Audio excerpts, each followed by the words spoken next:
Se você já estudou ou viu algo sobre educação financeira, provavelmente já sabe que viver uma vida querendo parecer algo que você não é, gastando toda a sua renda ou até mais que sua renda, destrói com suas finanças pessoais.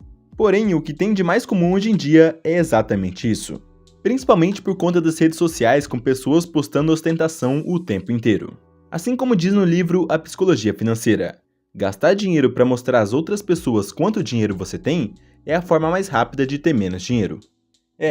Você certamente conhece alguém que ganha até menos que você, mas vive comprando coisas de rico, para aparentar ser rico. Isso acontece justamente porque a pessoa está em busca de validação externa. Quer que os outros olhem e pensem: olha, ela comprou o iPhone do ano. Olha, ele tá de carro zero agora. Como se quisesse provar algo para as pessoas, mas na maioria das vezes se endividando para isso. Falando para todo mundo que agora tá com carro zero, que tá com o celular do ano, sendo essas coisas o principal assunto da pessoa. Olha, eu faço esses exemplos extremos só para ficar mais fácil de entender, mas isso serve para tudo que você for pensar. Nós, seres humanos, temos essa tendência de querer ser aceito no grupo, de querer ser aceito socialmente e tudo mais. Mas muitos, ao invés de querer demonstrar isso trabalhando, estudando e progredindo de alguma forma profissionalmente ou financeiramente, preferem mostrar comprando futilidades que nem precisam e muitas vezes nem querem de verdade.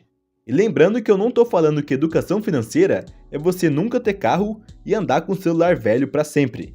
E sim que temos que ter nossas prioridades e entender que para comprar coisas mais caras, precisamos ter o dinheiro para isso. Olha, por exemplo, muitos que ganham pouco mensalmente, em vez de poupar um dinheiro para comprar um curso que vai agregar no currículo, por exemplo, dando mais oportunidades de aumentar a renda, preferem entrar em parcelamentos de coisas que não são tão prioridades assim. Como é o caso de parcelar em 36 vezes o iPhone do ano. E lembrando que eu não tô demonizando o iPhone não, tá? E eu sei que para quem trabalha com celular e principalmente com a câmera, é muito melhor ter iPhone por conta da funcionalidade e tudo mais. Esse é um outro caso, podendo ser um instrumento de trabalho. Agora você entendeu o que é separar o que são as reais prioridades, né? No caso de alguém que se endivida para comprar um iPhone apenas por ter um iPhone, a pessoa está apenas acumulando dívidas de consumo, comprando algo que está longe de ser a prioridade dela.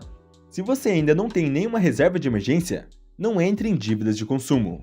Ou seja, não gaste no cartão de crédito com coisas fúteis, não entre em parcelamentos de supérfluos e por aí vai.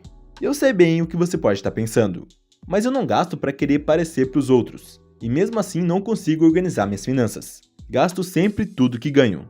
Bom, é aí que entra a tal da gratificação imediata, daquele pensamento do só se vive uma vez, eu não sei como vai ser o dia de amanhã, vou viver o agora. Essa é uma resposta biológica que temos, advinda lá dos nossos ancestrais.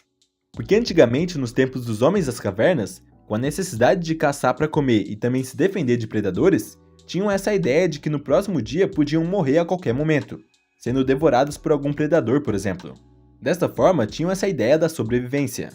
Não tinham porquê de pensar a longo prazo. A vida era muito mais curta do que a de hoje em dia, que por sinal a expectativa de vida atualmente está sempre aumentando, tanto no Brasil quanto em diversos países do mundo. Lembrando aqui que estou falando da expectativa de vida. E estatisticamente, nós estamos vivendo mais do que antigamente. Mas como uma resposta biológica, hoje tendemos a pensar no curto prazo, pensando somente na gratificação imediata, de ir naquele restaurante caro mesmo sem ter dinheiro porque quer ir hoje, não pensando em primeiramente ter uma reserva de emergência, por exemplo, assim pagando no crédito e já se endividando para o próximo mês. Ou também querendo comprar um carro mesmo sem ter dinheiro para arcar com os custos, sempre com aquele pensamento: vou parcelar meu carro. Com o tempo as coisas vão melhorando e eu vou conseguir pagar as contas. Mas aí, quando você entende que ter educação financeira não é ser mão de vaca, e sim saber administrar o dinheiro que você tem e ter o equilíbrio, ao mesmo tempo que começa a ter maior tranquilidade por formar uma reserva de emergência e ter investimentos diversificados, você entendeu o que é pensar a médio e longo prazo. Mas não é tão simples assim. Como diz no livro A Transformação Total do Seu Dinheiro, ninguém nasce sabendo ler e escrever, mas somos ensinados. Ninguém nasce sabendo dirigir, mas somos ensinados. Agora, ninguém nasce sabendo lidar com o próprio dinheiro, mas não somos ensinados a isso. E é a mais pura verdade. A maioria dos atletas olímpicos fazem renúncias diariamente, de não comer besteiras, de dormir no horário correto, de treinar faça chuva ou faça sol, de não beber álcool, entre muitas outras renúncias.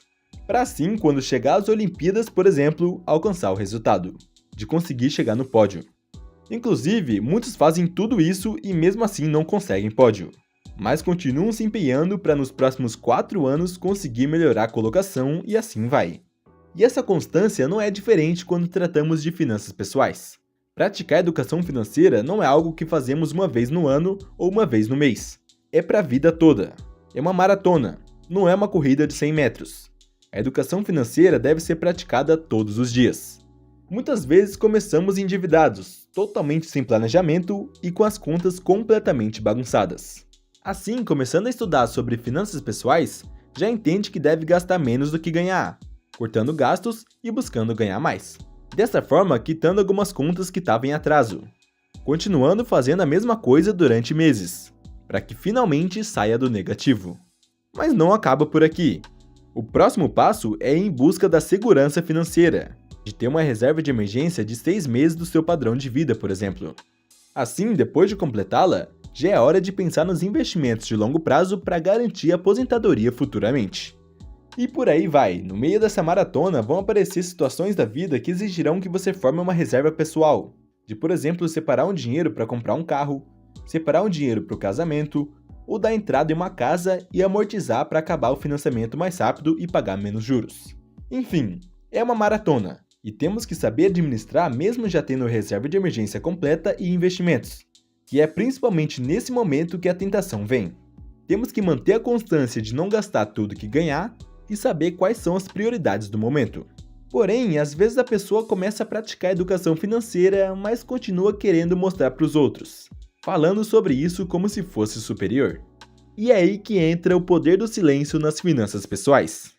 É muito comum que assim que a pessoa começa a se inteirar sobre o mundo da educação financeira, se sinta melhor que os outros e comece a falar por aí. Eu já tenho reserva de emergência, tenho investimentos em fundos imobiliários e ações. A maioria das pessoas da minha idade só tem dívidas no cartão de crédito. E eu sei, é sim uma sensação muito boa estar com essa segurança financeira de ter reserva e investimentos. Porém, saiba viver de forma humilde e não saia por aí querendo falar para todo mundo que você tem milhares de reais investidos. Às vezes nos empolgamos e falamos sobre isso para pessoas que não estão interessadas no assunto. Porque é como todos nós sabemos, a maioria dos brasileiros se encontra em dívidas e gasta tudo que ganha mensalmente.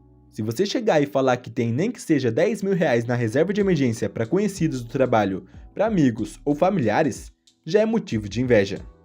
E pior do que isso, muitos vão achar que você está nadando na grana e vão pedir dinheiro emprestado. É como diz também no livro A Transformação Total do Seu Dinheiro. Nunca empreste dinheiro para parente ou amigo. Isso será ruim para a relação, para você e para o amigo. E é a mais pura verdade. A pessoa que pede dinheiro emprestado para você só está pedindo porque se endividou, gastou acima do que podia ou não organizou as contas que tinha. Então, você emprestar dinheiro para ela vai ser mais uma dívida que ela vai fazer e muitas vezes desgastar completamente a relação de vocês. E é também por isso que falo que manter o silêncio e humildade é excelente para suas finanças pessoais, porque assim você continua aumentando sua reserva de emergência ou investimentos.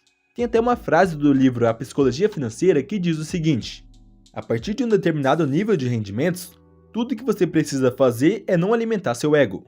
Com isso em mente, uma das formas de aumentar suas economias é aumentando sua humildade. Eu gosto tanto dessa frase que poderíamos resumir a educação financeira apenas nisso, porque é aquilo que já falei aqui no canal em outros vídeos, que na maioria das vezes a pessoa começa a ganhar mais mensalmente, já procura também aumentar o padrão de vida na mesma medida. Já compra um carro financiado mais caro, já compra uma casa nova, começa a frequentar lugares mais caros e por aí vai. Sem ter a humildade de viver um período da vida sem muitos luxos, com foco em aumentar seu patrimônio investido. Porque se você ganhava 3 mil e vivia com 3 mil, caso passe a ganhar 7 mil, consegue aumentar um pouco o padrão de vida e ainda investir uma boa quantia mensalmente. Que inclusive, ganhar mais tendo a ideia de investir mais mensalmente, faz seu patrimônio investido crescer muito mais rápido. Quando deixamos de gastar hoje para investir, pensando no amanhã, estamos comprando liberdade. É como diz no livro Os Segredos da Mente Milionária. A maioria das pessoas associa dinheiro a prazer imediato. Para mim, ele deve ser acumulado para proporcionar liberdade. Poucos são os que têm essa disciplina de viver com menos do que ganham e que investem para o longo prazo. Dessa forma, a maioria vai te ver com maus olhos, com inveja, se você falar que tem tantos mil investidos. Então viva para você e não para os outros. você não precisa provar nada para ninguém. Não precisa provar que quitou suas dívidas, não precisa provar que está com 50 mil reais investidos, não precisa provar que já chegou na marca dos 100 mil e nem precisa provar que está com uma reserva de emergência completa. Apenas siga a maratona da educação financeira e curta o processo e cada fase que você passa. Inclusive, se você sente vontade de contar sua maratona da educação financeira até aqui, pode comentar aqui embaixo.